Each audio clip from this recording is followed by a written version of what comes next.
एक भिखारी घर से निकला तो अपनी झोली में गेहूं एक मुट्ठी डाल लिया।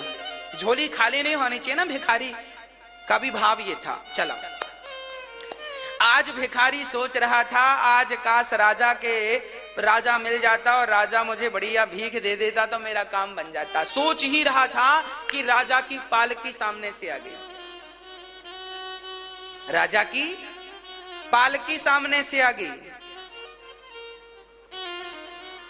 आज राजा पालकी से उतरा, भिखारी ने देखा राजा आ रहा है, शायद मुझे भीख देगा। भिखारी प्रसन्न हुआ, तभी राजा पालकी से उतरा और भिखारी के सामने आकर खड़ा हो गया। भिखारी दंग रह गया, जब सोच रहा तो वही हुआ, लगता है राजा देगा, पर उल्टा हुआ। राजा ने अपनी झोली फैलाई भिखारी के सामने, भैया आज हम आपसे कुछ मांग रहे हैं।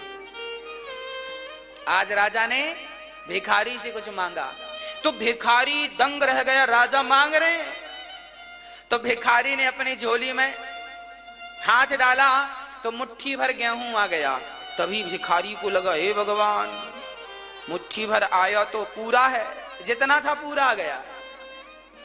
अब भिखारी ने सोचा यदि मैंने सारा दे दिया तो इस राजा को कोई कमी है क्या। तो राजा उस भिखारी ने अपनी मुट्ठी ढीली कर दी, और ढीली कर दी तो बहुत सारे दाने इसकी झोली में गिर गए। मात्र 8-10 दाने रह गए।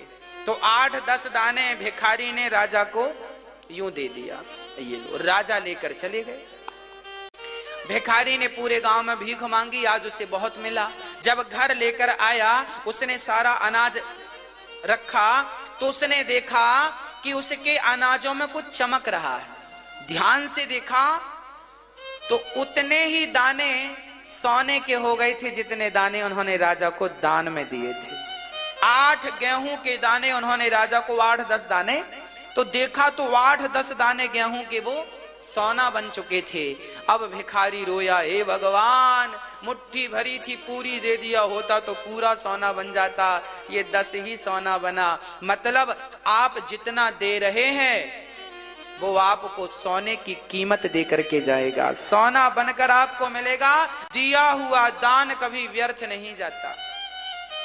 जितना हम देते हैं, अरे किसान खेत में 1 कुंटल गेहूं डालता है तो 4 महीने में 20-25 कुंटल आता है कि नहीं। जब जमीन, जब भारत माता, जब मिट्टी 25 गुना करके लौटाती है तो विचार करो बिहारी जी कितने गुना करके लौटाएंगे।